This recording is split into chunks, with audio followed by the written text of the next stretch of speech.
Now let's talk about what's called halocarbons. Halocarbons have caused people a lot of trouble.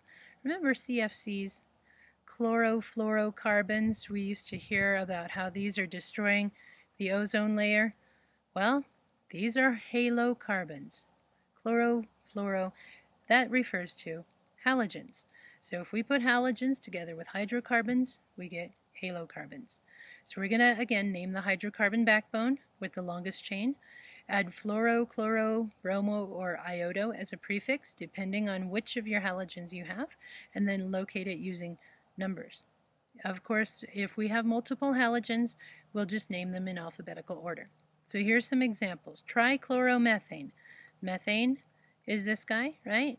One single carbon, and then trichloro means I have 3 chlorines on him. And then what do I do with the other bond? We just toss in a hydrogen to fill it up. There's your trichloromethane. If we have C6H5, then Cl, well, that is the formula for benzene, C6H5. So that's going to be this guy with a chlorine on it. That's all. So we could also call this chlorobenzene. That's allowed. All right, now what if we have this kind of craziness? 2-bromo, 3-methyl, 2-butene. Well, let's just start with our backbone. Butene is 4 carbons from butane, and then 2-butene means on the second carbon there's a double bond. And now, because I underlined that, it looks like a triple bond. Let's clean it up. All right, so butane is 4. 2-butene means on the second carbon we have a double bond. Now what else do we need to hang off of here? On the second carbon I need a bromo, so here's carbon 1 and carbon 2, so let's put our bromine on the second carbon.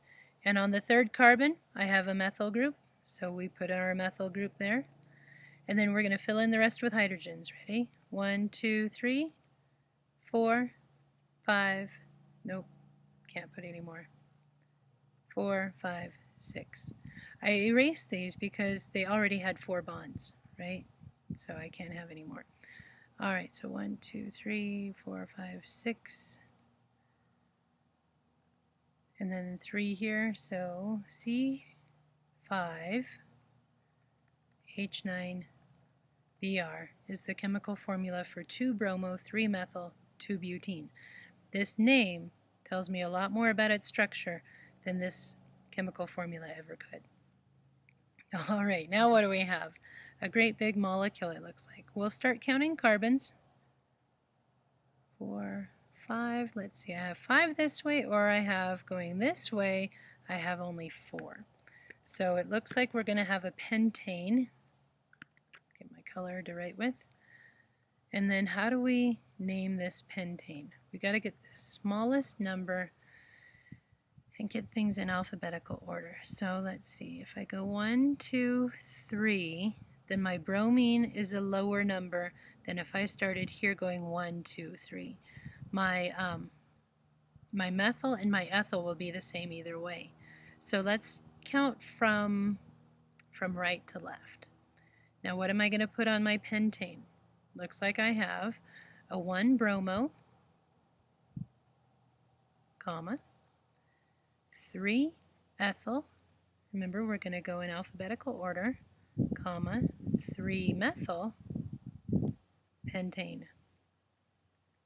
There's our compound shown by this particular structure. Let's look at this problem about chloropentenes. These are all isomers of the same exact molecular formula. But because they're bonded in different ways, we call them isomers. So they have the same number of atoms, they're just bonded in different places. Here we would start counting from right to left so that we get small numbers. We've got 5 carbons for all of these, so we're going to call this 1-chloropentane. That one was easy. Now let's look at this guy. Should we start with the chloro? 1, 2, 3, and then this would be 4, Then we would have methyl on the third. So what if we started counting from left to right? 1, 2, 3, 4 puts my chlorine a lower or a higher number. So we better count from right to left. Looks like we'll call this 1-chloro, then 3-methyl butane. Now these are all 5-carbon beasts, right? But that doesn't mean they're all pentanes, because this one is branching. So we call it a butane, we name the backbone, and then we name the ligands that are hanging off of it. How about 2-chloropentane? What would that look like? Let's draw a pentane backbone. So 5 carbons, and then the 2-chloro means our chlorine is here. So then we would hang hydrogens off every other place until every carbon makes 4 bonds. So that's what 2-chloropentane would look like, implying, that there's hydrogens every place I've drawn a little stick. So count them up. Pentane is C5. Oh yeah, we've got this formula, H11 and Cl. Yep, got it. 2-chloro, 2-methyl butane. All right, 5 carbons again, but our backbone is 4 because it says butane. 2-chloro and 2-methyl. So our chloro goes on the second, and our methyl goes on the second as well. And then we fill in hydrogens until every carbon has 4 bonds, and life is good. Ammonia is going to form hydrocarbons called amines and amides. And the amide group is going to have a carbonyl group in there too, so you have a double bonded carbon, and then amines are just straight chain alkanes, alkenes, and alkynes. So these basically allow hydrocarbons to replace the hydrogen in our ammonia group. Remember, nitrogen has this electron dot structure. So nitrogen can form 3 bonds here. That's why hydrogens come in here and we get 3 hydrogens that attach. So suppose that we put carbons there instead. We can put hydrocarbons instead of hydrogens, and we would form what's called amino or amines. We're going to name the alkyl groups that are attached to the nitrogen, and then we're going to end with amine, and we don't make any space there. So triethylamine would be an ammonia with ethane. So C2H5, then here a C2H5, and then here C2H5. So we could draw it out and show every carbon bonding, but you get the picture, right? And then we still have our lone pair of electrons on top of the nitrogen. If we have diethyl methylamine, then we take our nitrogen with its lone pair and we attach an ethyl group and another ethyl group because it says diethyl. And then what else do we need to attach? Diethyl we've done. Now we need to do the methyl. So a CH3 and we're done. Diethyl methylamine. Now this one looks crazy, right? Di-isopropylamine. Isopropyl means we take 3 carbons like this and put the middle guy on the nitrogen. And we're going to have 2 of those, 3 carbons with the middle guy attached. Then he needs 1 more bond, so we'll put a hydrogen there. So there is di-isopropylamine. That's it. Now we've got this other structure shown for us. Let's see if we can figure out what this is. Here's my amine, and then let's count 1, and then what does this mean? My carbon that's bonded to the amine. Then I have 2 CH2s. So that's just a shortcut to show how many items in the chain, and then my terminal carbon with its 3. So here's my CH2 that's bonded to the ammonia. That's this guy.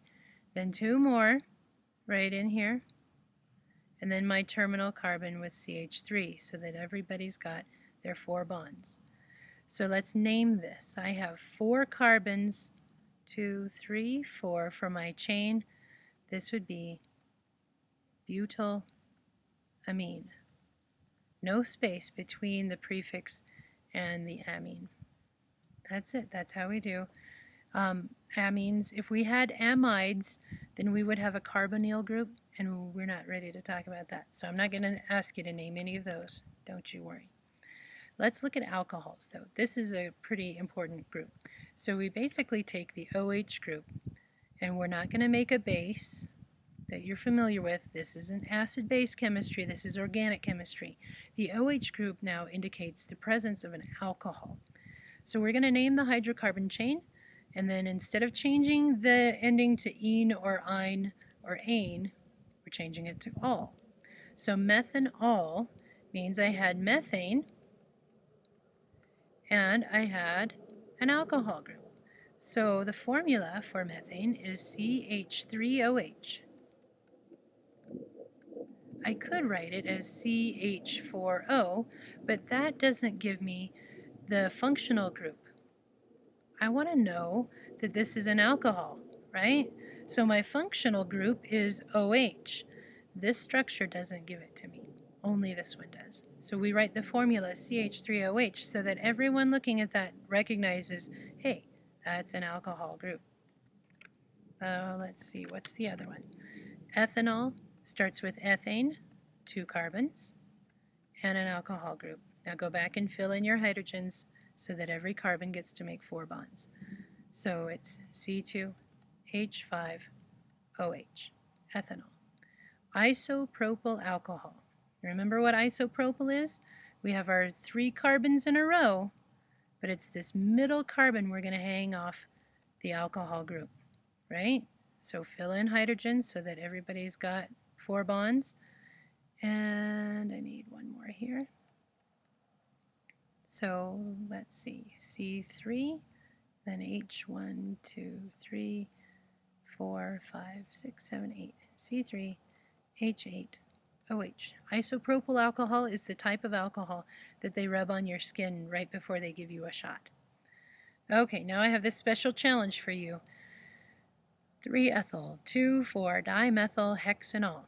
I'm going to need some room to write. Let me clear some space. So hexanol means I have how many carbons? Yep, 6 for hexa, right? So on my 6 carbons, I'm going to start counting from the left to the right, because I can. I have 6 of them indeed. And on my second one, I need a methyl group. So let's put that guy right there. There's my methyl group. What do I need on my third carbon? I'm going to need an ethyl group, and I'm going to need an alcohol group, because that's where my 3's are, right? 3-ol and 3-ethyl. So C2H5 is my ethyl. And then on my 4 number, I need another methyl, it looks like, right? 2,4-dimethyl. So on my 2 and my 4, I have methyls. Then I have a 3-ethyl. Yep, on my third, I have my ethyl. And then 3-hexanol means the alcohol part, is hanging off my third carbon too. So this formula, let's see, we'd have C6, 7, 8, 9, C9. Then how many hydrogens? 1, 2, 3, and then 3 more. So that makes 6, 7. We won't count this. We're going to write that separate. Then 10, 11, 12, 13, 14, 15. I need one there. 16. And then 5 more. 16 and 5. We're up to 21. OH. So it gives me my functional group, but it does not give me much information about the arrangement of these molecules, right? So this is a useful formula, but we can do better. We can be more descriptive than that. Here's more alcohols. Let's see if we can figure out the names of these. So I've got an alcohol group here attached to these carbon chains. So let's count. 1, 2, 3. That's an isopropyl right here. And then I have 1, 2, 3. Another propyl group. Well, what's our rule? We got to count the longest chain, and 3 isn't as long as 5, right? If I just went straight across, I would get 5. So we better follow the rules and call it 2-methyl, 3-pentanol, where the 3 tells me where the alcohol group is, and the 2 tells me where the methyl group is. Let's do this one. We have 1, 2, 3, 4, 5, 6 carbons. That looks like our longest chain, right? Hexane. Okay, but I'm not going to call it ane because I have 2 double bonds. I have on my first carbon, so a 1, then 2, 3, 4. On my fourth carbon, a 4, and then hexadiene. Now what else have I got going on? We need more prefixes to finish this out. On my third carbon, I have a methyl and I have an ol. So hexadiene. Now what? 3-ol, I think we would call it. And then our prefix is 3-methyl, 1,4-hexadiene, 3-ol. Let's count this backbone. 1, 2, 3, 4, 5 carbons makes this pentane. And then I have an alcohol, and I should probably count so that I get the smallest numbers, right? I don't want a 5-pentanol. I'd rather have a normal pentanol. So if I count from right to left, I'm going to get 4,4 hyphen dimethyl N-pentanol. Or we could call it a 1-pentanol, just to indicate where the alcohol group is. We've got to use that number 2. All right, so that's naming alcohols. That wasn't so easy. It gets better with practice. All right, let's look at carboxylic acids. So these are related to the alcohols. It's just dealing with things that can make an acid based on the electrophilic nature of oxygen. By electrophilic, I mean oxygen likes to hog the electrons all to itself. So we're going to name the hydrocarbon backbone. The acid is always on the end, so we don't need to use a numbering system to locate it. Then just like with other acid naming systems, we're going to change the ending to ic, like hydrochloric acid or sulfuric acid. And of course we add the word acid to it. So if we have ethanoic acid, then this would be related to ethanol, where we have an OH here. There's ethanol. But we also have a double bonded oxygen right next to it. So this is what ethanoic acid looks like. This particular group right here is acidic because it's going to be able to release the hydrogen ions from here. You see, the oxygens pull the electrons up into the molecule.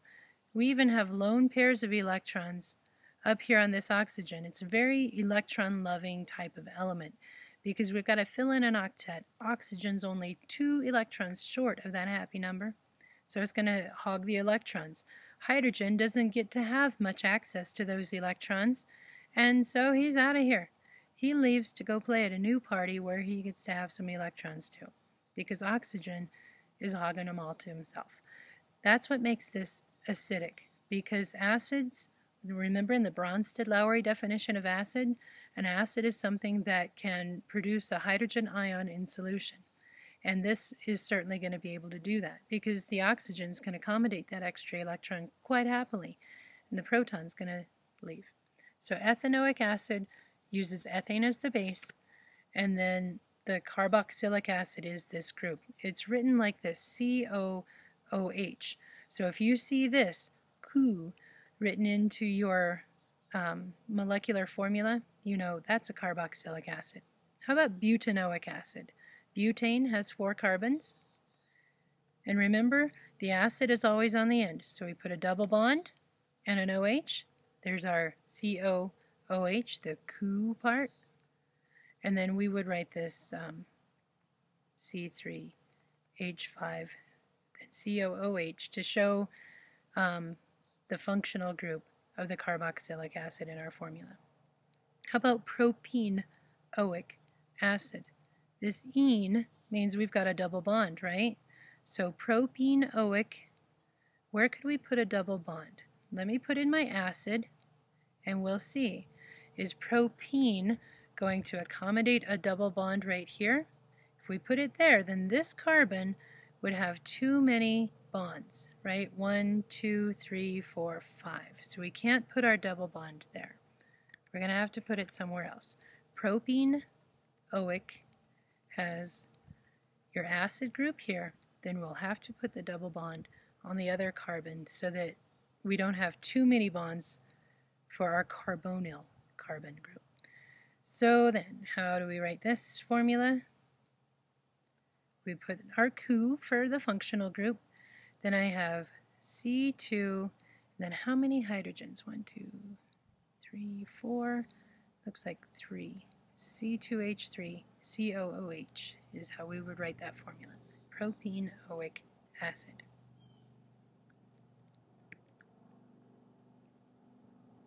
Here's a special challenge for us. I've combined a halogen, a halocarbon, with an organic acid. How would we handle this situation? Benzoic, oh gosh, that must be that crazy benzene guy, right? So here's our benzene ring, and I have 4 bromo. So let's put our COO, COOH, and then, nope, that's, yeah, that's how we do it. And then we start counting from here. 1, 2, 3, 4. That's where our bromo goes, Br. So now we have 4 bromo benzoic acid.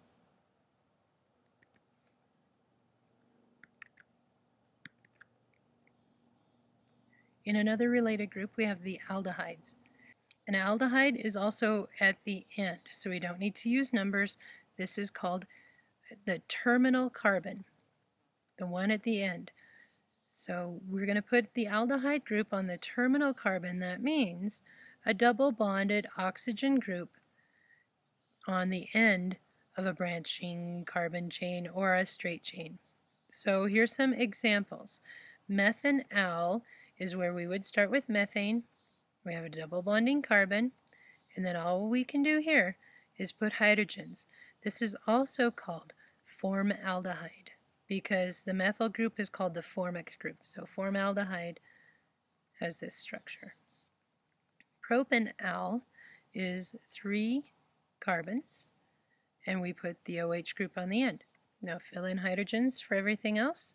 There's your propanal. What do we have here?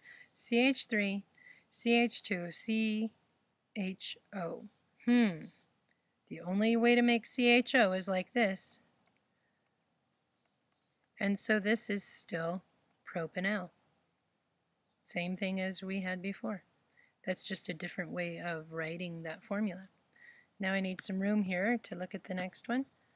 So how many carbons? 1, 2, 3, 4 carbons. So we call this butane. Oh, yeah, didn't spell that right. Try again. B-U-T-A, there we go. And then instead of calling it butane, we call it butanol. And that's it. That's how we deal with aldehydes. Here's an aldehyde challenge where now we're going to put an aldehyde with a whole bunch of other mess. So we have pentanal. Let's start with our backbone. Got to have 5 carbons here. And we know the aldehyde part is on the terminal carbon, the one at the very end. So I put that there first. Pentanal is there. So now we start with 2-ethyl, 4-methyl, 1, 2. Here's where my ethyl goes. C2H5. And then 4-methyl. I'm not there yet. There's my 4th one. Let's put a methyl there. There we have 2-ethyl, 4-methyl pentanal. What would we call this one? 1, 2, 3, and 4 carbons makes this butanol. So this butanol, does it look different than the last butanol we had? This was butanol also, remember? Right here. 1, 2, 3, 4. But sometimes they show that this OH part takes up more space. So that's why in this structure it's sort of crooked. It's tilted out a little bit to show that this takes up more space and we need more room. So that bond bends at a different angle. That's all that it's showing. It's still butanol. No worries.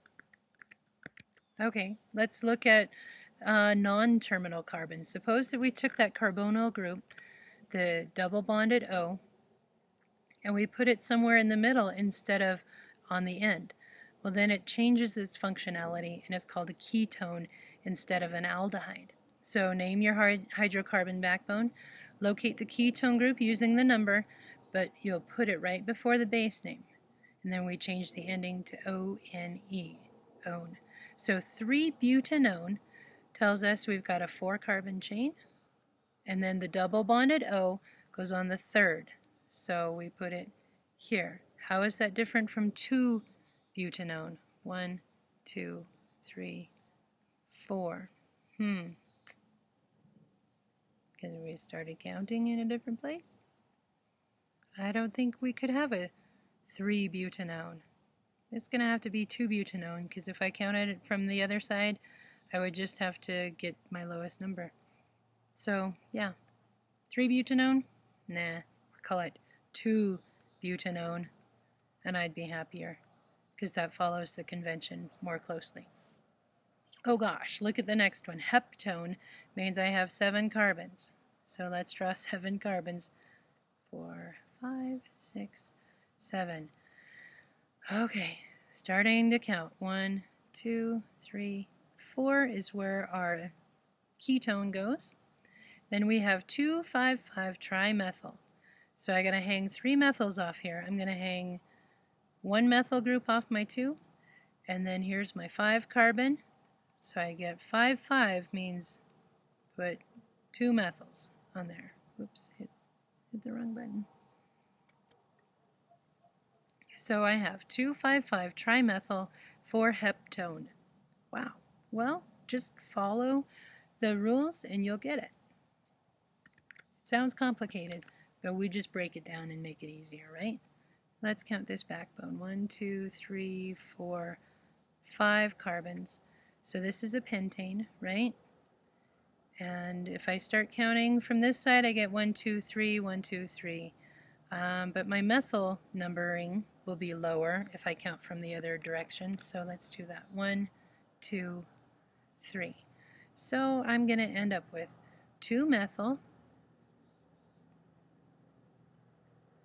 and then 3,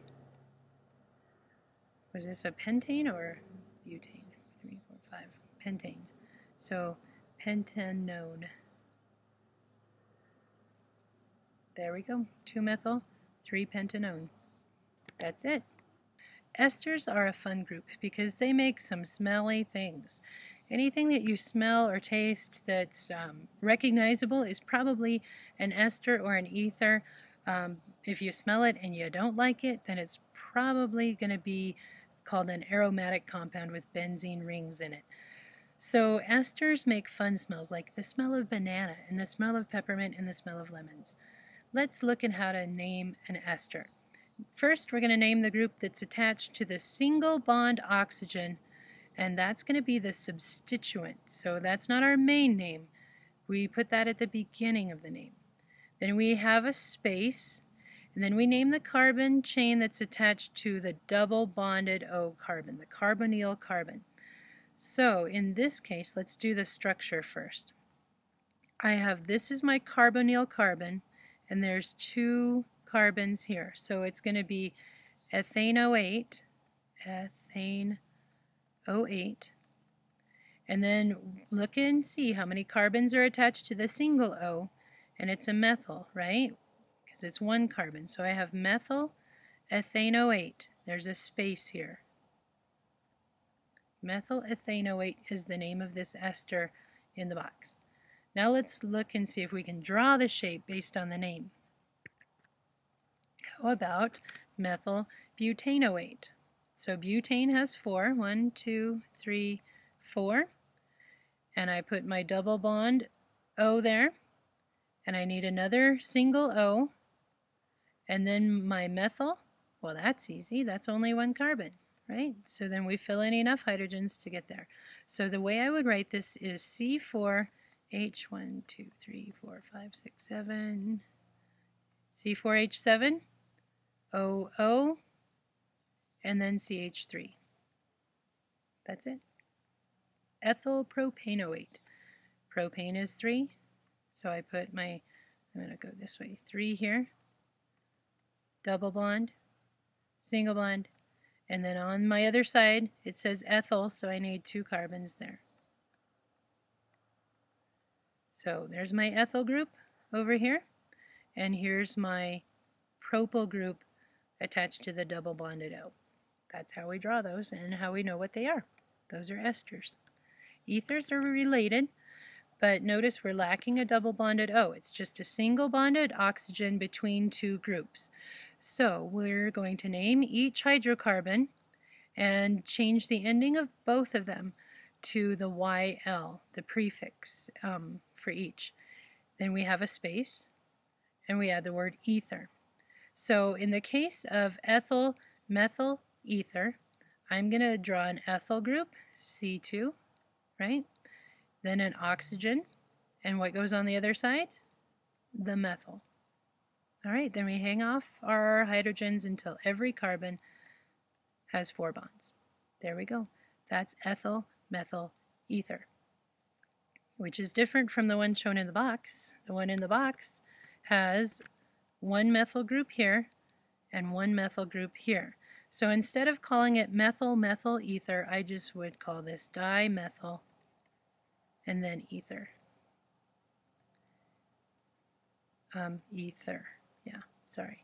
Dimethyl ether. Sometimes it gets complicated, but you'll also never look at your shampoo bottle or a food label the same way again, because now you're going to see these functional groups everywhere. Which brings me to an important one. Amino acids contain both an amine group and a carboxylic acid.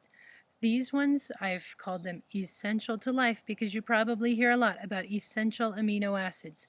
That means the kinds of amino acids that your body can make all on its own. So essential amino acids are important for life. They're the building blocks of proteins, and instead of forming branching chains like the hydrocarbons, they add together like beads on a necklace. If your cells cannot do this correctly, then they wouldn't be able to do the job they need to do, because the way they fold depends on how we string them together. The folding determines their shape. The shape determines their job in your cell. Just like a ribosome in your cell, the ribosome itself is a protein. And if it wasn't folded so that it had a tall piece here and a small piece here, then your DNA could not go through and be read and encoded. Remember mRNA? It has a special job to help us encode the proteins in your DNA. Ribosomes help to make sure that we get exactly the right amino acids lined up in the right order so that your proteins can function and so that your body can function. Hey, that's it. That's all that we have to worry about for how to name organic compounds. That's quite a lot, I realize, but that's how we do it.